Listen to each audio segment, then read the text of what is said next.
Hello everyone and welcome back to another episode of Outlanders, starting things off in a very unknown part of our land. Now this is sort of close to our base, but sort of not. You can see our little humble abode over here with our two farms, which haven't really rendered in.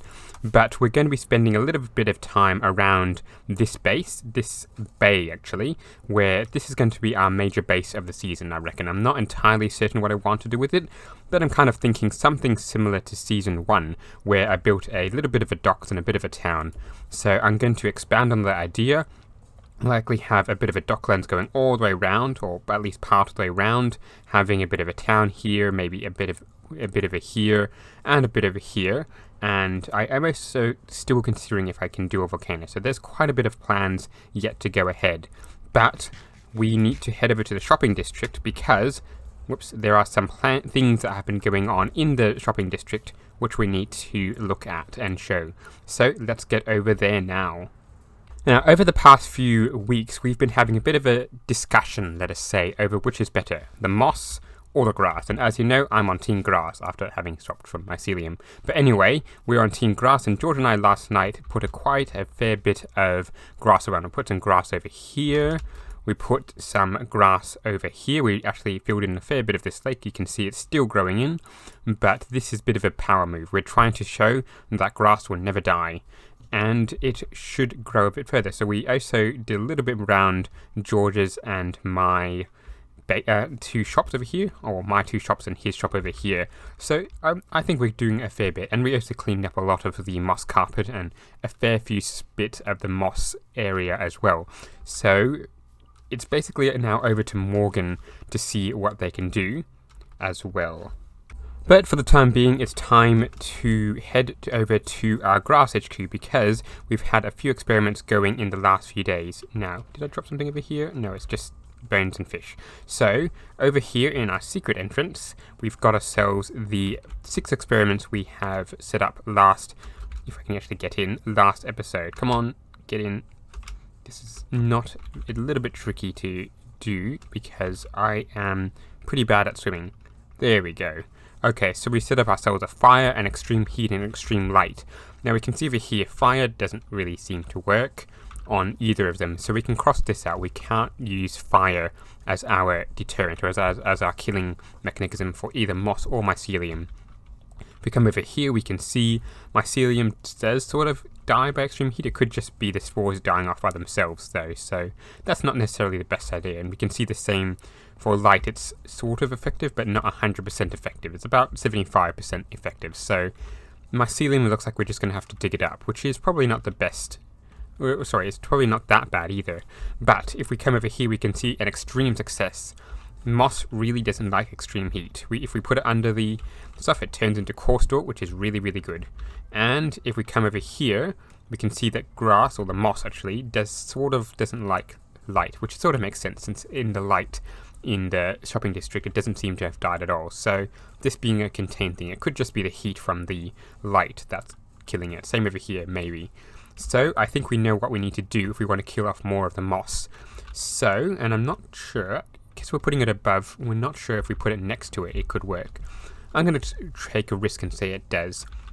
So now that we know how we need to kill the moss, we need to go find ourselves a lot of magma and start killing off the moss. And then we're going to have to find ourselves another grass growing area. So we might need to use this bit as a grass growing area, dig this all up and replace it with dirt.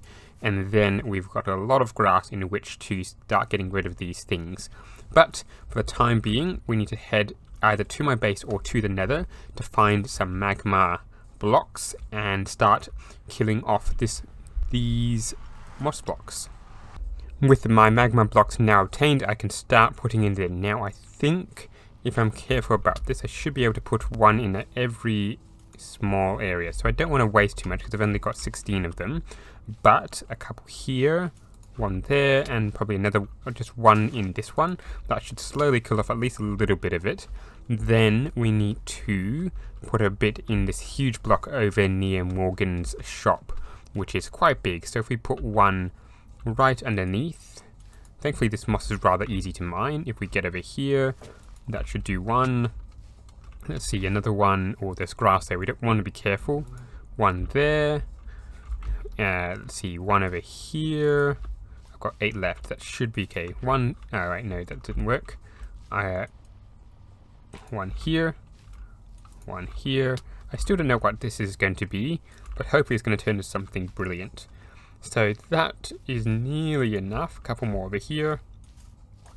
That should just about do it. Now, if there's any other moss patches, like over here, I should do, and hopefully that kills some of the mycelium over there as well. So I think that's a job. Oh, there's another one over here. A job just about well done. So that, yeah, I think I'm good here, and I should eat before I starve to death. So that is a job well done. Now we can head back to our base and get started on, hopefully, what's going to be a very long-term project with our major base. Now, I've come back to the main part of where I'm thinking of doing my base, and I've come up with a couple of, well, solutions and or problems. Now, while this might be Outlanders Season 4, this is actually the 6th or 7th world that I'm playing with everyone on the server, or at least some people have come and gone. But anyway, I have realized that I've actually done a docs not once, not twice, but 3 different times before this season. So I'm not exactly sure if I want to repeat that idea.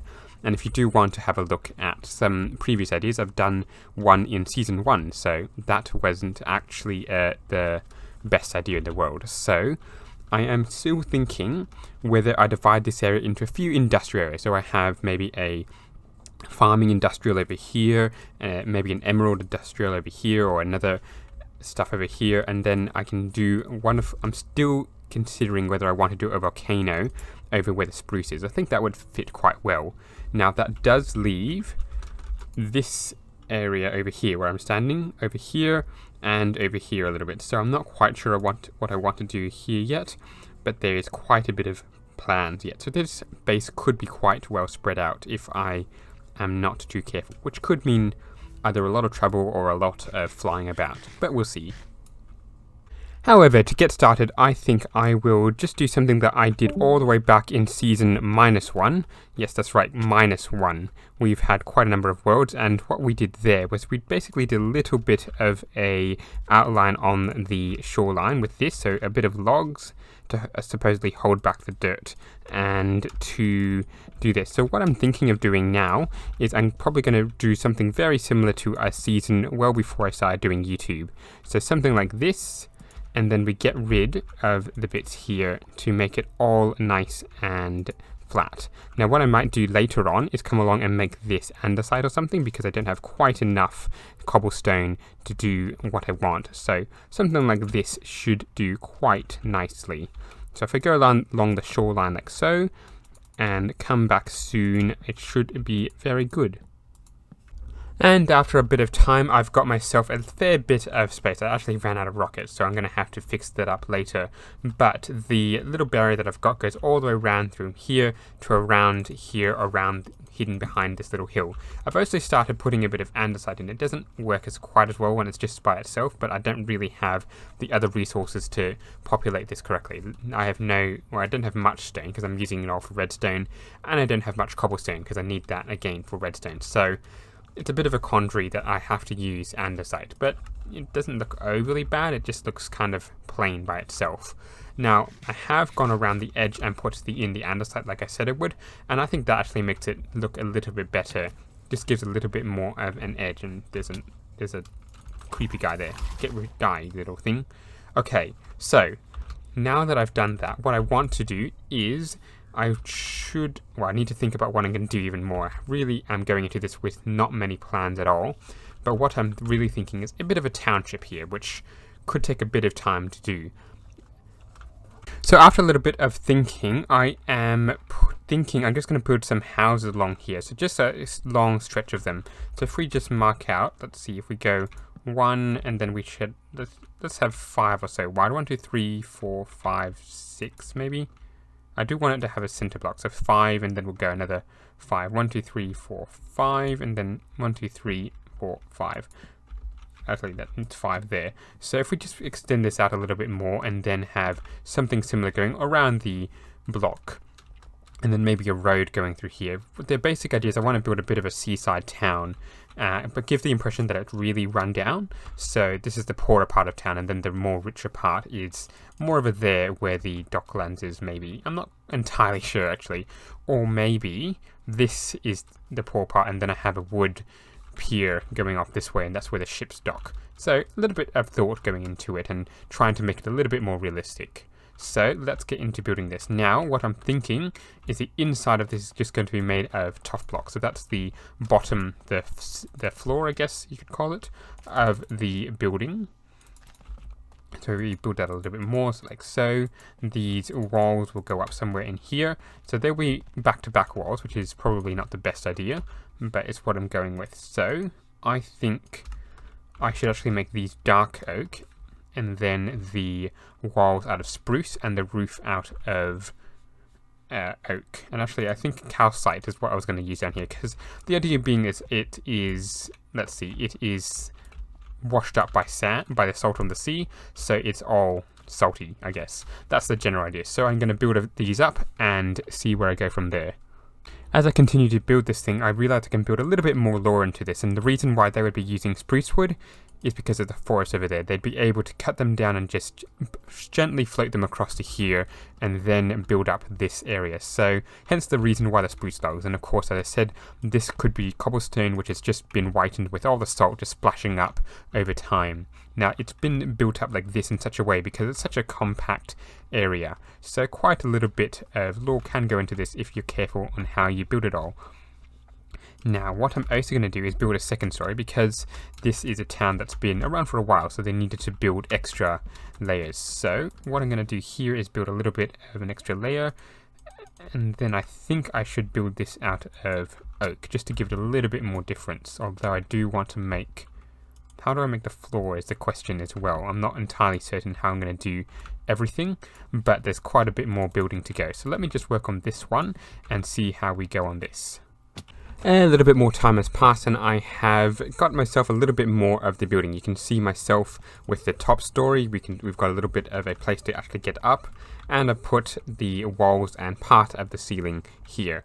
But I am really struggling with the roof, and that's something I normally struggle with. I'm not exactly sure how to do it. I've been flying back and forth from the original town to here, and I'm still not sure how to do it. I did actually have the thought of putting a staircase there and one here, one there, and then putting that like that, and I think that could work, I guess. I'm not entirely certain what to do, but if I go up a little bit more, I guess I can do something similar on this one here and the other one there, but still a big work in progress. Now what I need to do is to have the roof coming from here across to there. So what if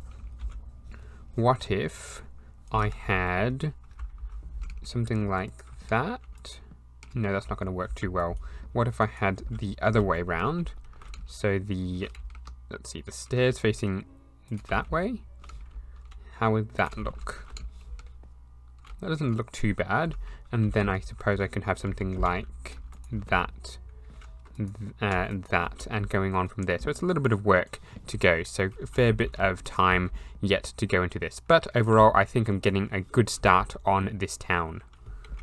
And with a little bit more practice, I've got the roof. I don't think it looks the best thing in the world, and it does sort of just go up and down, up and down, up and down, but it is the best I can come up with at the moment. I probably should have left the windows in these blocks at the moment, but I can do that later. So the idea for this general area of this bay is to just generally have a lot of these kind of houses going up and down and around the bay. So it's going to be somewhat similar houses, somewhat similar designs, some bigger, some smaller, and it'll just go all the way around this area. So it's just supposed to be a reasonably poor-ish housing area, and there should be a pier heading out into here as well, perhaps. I'm not entirely sold on that idea. Now, I've also been doing a little bit more thinking about what I want to do with the rest of the area, and I'm thinking that this birch bit over here, do I have a spyglass? No, I do not. This bit over here can be the industrial area. Actually, let me just quickly sleep, and then I can get on to the rest of it. So there was a pillager patrol over there. It's not doing much, so I can get rid of it later. So yes, the industrial area will be over here. It'll have all my farms. It'll have the redstone factory, which I am definitely considering doing, because I do have that redstone shop back at the shopping district. So that will be over here somewhere. Then I'm going to be filling this bay with a mixture of both wooden ships and perhaps some modern ships as well. And over here I will probably do something a little bit bigger. I'm not entirely certain with. So the general idea is this entire area over here is going to be filled with lots of things. And now looking at this thing from the sky, it doesn't look exactly the biggest thing in the world, so I might actually have to expand this a little bit. I probably will put a bridge over here because this is a rather small part of the bay, so it should work pretty well. But all in all, I've got some reasonably big plans for this area, and over the next few months or so, it's going to come to fruition. And so a little bit more time has passed and I've constructed one more house. It doesn't really look the best, especially from the front, but that's not really the point of this area. It's supposed to just be crowded with houses and give the impression of different kind of houses, different models of houses, as well as different shapes, different makes, different kind of things, and basically just give the idea that this place has been built up over time. I have also been giving a little bit of thought as to what I'm going to name this place and doing a little bit of research, and I've come up with the name Barrowan Bay, and it's supposed to be, I think it's pronounced that way, Barrowan Bay. And if we look up the name, it is actually an indigenous Australian name for magpie, so it's really just Magpie Bay. So it is it is a little bit named after myself. Whoops a daisy with it, Morgan, you're not supposed to get slain by that. So it is sort of just Magpie Bay, and it is certainly going to be expanded, and certain areas might be named something a little bit else. So yeah, we'll see what happens. But unfortunately, that is all I've got time for today, so thank you very much for watching. I'm going to see you in the next one, in which we're going to be doing a lot of stuff over here to expand our industrial district. But till then, don't forget to like and subscribe, and I'll see you then. Goodbye!